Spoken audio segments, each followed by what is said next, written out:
Hola, bienvenidos a este mini vídeo en el que vamos a obtener un potencial escalar de un campo en un dominio simplemente conexo del plano. Vamos a considerar el campo F de componentes PQ definidas en la transparencia y vamos a considerar como dominio de definición el semiplano X mayor o igual que 1.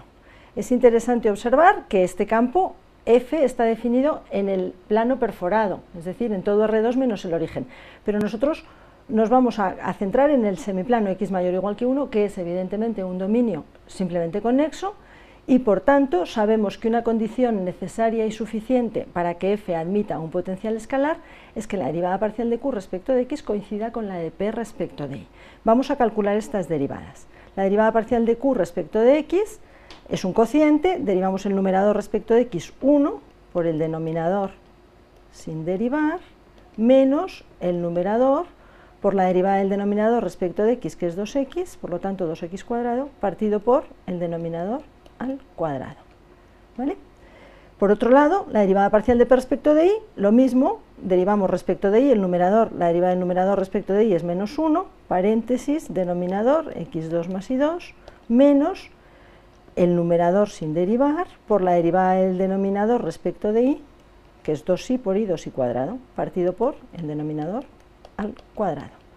Si simplificamos un poquito, en la parcial de Q respecto de X vemos que se nos cancela una X y nos queda en el numerador Y cuadrado menos X cuadrado, denominador al cuadrado, y en la parcial de P respecto de Y se nos cancela una Y y nos queda menos X cuadrado más Y cuadrado, partido por denominador al cuadrado. Efectivamente, estas dos derivadas parciales coinciden y por lo tanto se cumple la condición necesaria y suficiente para afirmar que F es un campo conservativo en este dominio semiplano X mayor o igual que 1, que es simplemente conexo.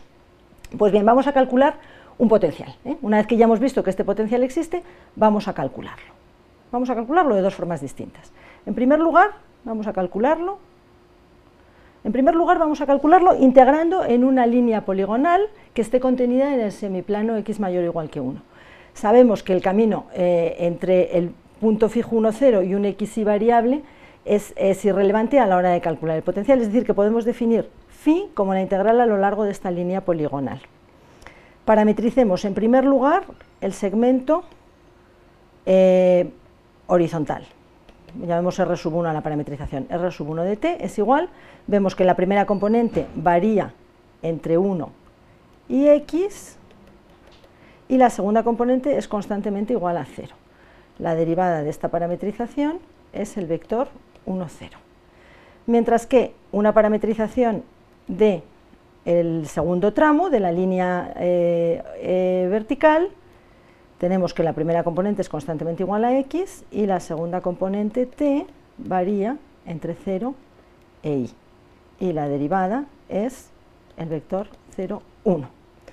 Pues bien, sabemos que la integral a lo largo de esta línea poligonal se obtiene multiplicando f escalarmente por R'1 y f escalarmente por R'2. Al multiplicar por R'1 nos quedamos solamente con la primera componente, es decir, integral entre 1 y x de la primera componente del campo evaluada en la parametrización T0 diferencial de t.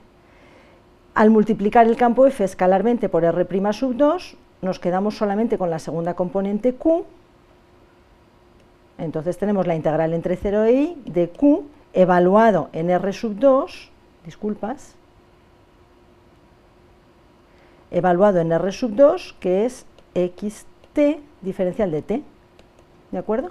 Entonces, observamos que al evaluar p en t0, como la segunda componente es nula, esta integral es nula porque p en t0 vale 0. Luego, el problema se reduce a calcular la integral entre 0 e y de q en xt, segunda componente evaluada en xt, nos queda x partido por x cuadrado más t cuadrado, perdón si escribo un poco mal, pero es que está muy bajo esto, diferencial de t. X partido por x cuadrado más t cuadrado integrado en la variable t, sabemos que una primitiva es el arco tangente de t partido por x desde que t vale 0 hasta que vale y. Observemos que como x está en como x es mayor o igual que 1, este arco tangente está perfectamente definido Y en definitiva hemos obtenido un potencial que es el arco tangente de y partido por x. Este es un procedimiento habitual. Un procedimiento también muy habitual para calcular un potencial es el que vamos a mostrar en la siguiente transparencia. Sabemos que PQ es el gradiente de una cierta función phi, que es nuestra función incógnita, que es la que queremos calcular. Eso equivale a decir que la primera componente del campo P es la parcial de phi respecto de x y la segunda es la parcial de phi respecto de y. Entonces podemos integrar una cualquiera de estas dos ecuaciones para obtener un candidato a potencial. Integremos, por ejemplo, Q. Si integramos Q, sabemos que integrando en la variable y, una primitiva de x partido por x cuadrado más y cuadrado es el arcotangente de y partido por x. Por lo tanto, un candidato a potencial phi es el arcotangente de y partido por x más, tengamos presente que es una función de dos variables y hemos integrado solamente en la variable y, por lo tanto tendremos una función arbitraria de x. ¿De acuerdo? ¿Cómo se determina esta función arbitraria de x? Pues obligando a que la derivada parcial de este candidato phi respecto de x coincida con la primera componente de nuestro campo P.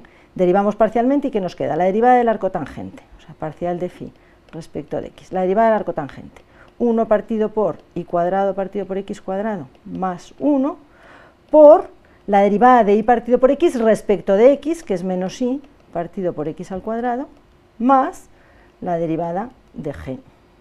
Si simplificamos, observamos, comparando con la primera componente del campo f, que g' de x es 0, es decir, g es constante. Hemos llegado exactamente al mismo potencial de antes, arcotangente de y partido por x, o bien arcotangente de y partido por x más una constante. Recordemos que dos potenciales cualesquiera difieren en una constante. Por lo tanto, como es coherente, hemos obtenido el mismo potencial que antes. Pero vamos a observar que se pueden dar circunstancias un poquitín complicadas de manejar. Yo he integrado en la transparencia anterior la segunda componente del campo f respecto de la variable y, pero ¿por qué no integrar la primera respecto de la variable x? Hagámoslo a ver qué ocurre. Razonando exactamente igual que antes, teniendo en cuenta que las componentes, cambiando la variable x por la variable y, cambiando el signo, e integrando igual que antes, pues vamos a obtener como potencial psi de x igual a menos arcotangente de x partido por y más una constante, en principio arbitraria. Pero observamos que esta función que hemos obtenido solamente vale para y distinto de 0. Si bien el arcotangente es una función continua en toda la recta real, la función x partido por y no está definida para y igual a 0. Entonces, ¿cómo tenemos que escoger la constante c para que este campo psi, que es candidato, digamos, a potencial escalar de nuestro campo f mayúscula, sea de clase 2 en el semiplano x mayor o igual que 1? Pues tenemos que tener un poquito de cuidado. Para ello vamos a tomar límites. Sabemos que el arcotangente de x partido por y, cuando x es positivo e y tiende a 0 por la derecha, tiende a pi partido por 2, mientras que si x es positivo e y tiende a 0 por la izquierda, tiende a menos pi partido por 2. Teniendo esto en mente, vamos a ajustar el valor de la constante c para que psi sea una función continua, ¿vale? Entonces, vamos a ver cómo lo hacemos. Vamos a tomar, por ejemplo, en y mayor que 0, vamos a tomar la constante c igual a 0. Tomamos phi para y mayor que 0 menos el arcotangente de y partido por x. Cuando y tiende a 0 por la derecha, este arcotangente tiende a pi partido por 2 con este signo menos a menos pi partido por 2. Luego en y igual a 0, si queremos que psi sea continua, estamos obligados a escogerlo igual a menos pi partido por 2.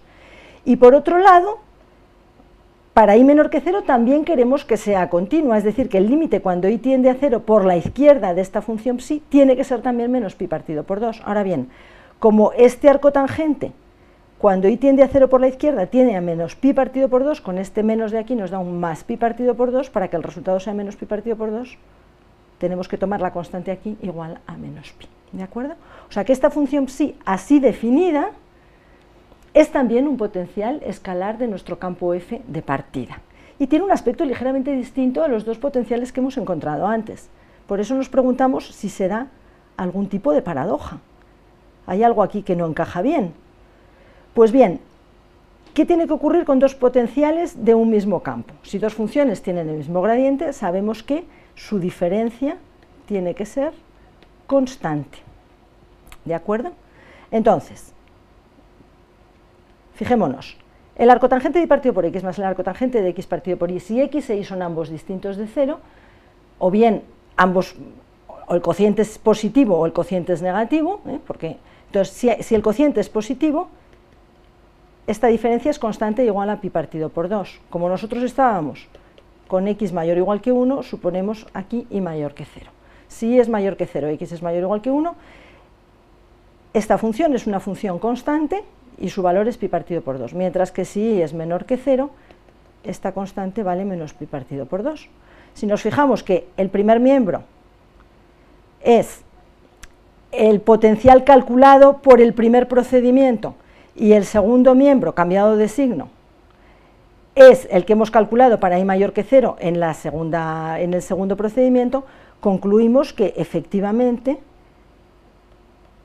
phi y psi son dos funciones que difieren en una constante, pi partido por 2, por lo tanto, efectivamente, no se da ninguna paradoja, y el potencial que hemos calculado, que tenía un aspecto distinto, en realidad difiere del calculado por el procedimiento anterior en una constante. Con esto terminamos este mini vídeo, en el cual hemos comprobado que este campo, que es un campo aparentemente sencillo, pero de gran interés, es conservativo en dominios simplemente conexos de su dominio de definición, pero no en todo su dominio de definición, esto es muy importante, y hemos calculado un campo potencial escalar en el semiplano x mayor o igual que 1 por dos procedimientos distintos. Con esto termina este mini vídeo y me parece que es importante que reviséis otros mini vídeos de la asignatura relacionados con campos conservativos o con campos no conservativos en dominios no múltiplemente conexos del plano o múltiplemente conexos del plano. Muchísimas gracias por vuestra atención. Hemos terminado.